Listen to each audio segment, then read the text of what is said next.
يلا يا حموزه يلا عشان تسلق الفراخ. هتحط الحله على النار ونحط شويه زيت. يلا شاطر. اها بس كفايه كان.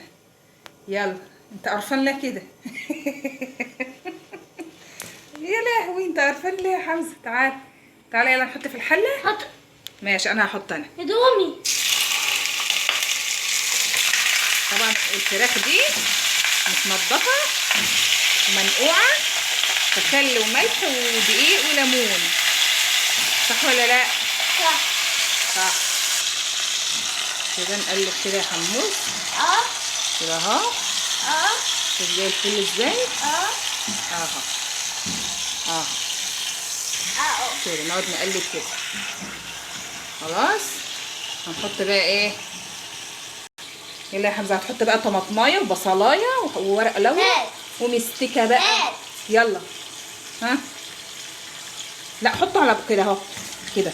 هات اللي وقعت. يلا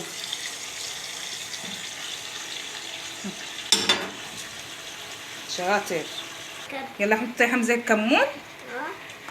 شاطر. يلا هات.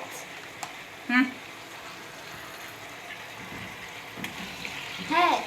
يلا ها برافو عليك. يلا حط ملح بقى. برافو. يلا شاطر. نحط الميه السخنه نسيبها بقى تغلي بعد كده نحمرها بس مني يا ماما. كده. خلاص نسيبها بقى تستوي.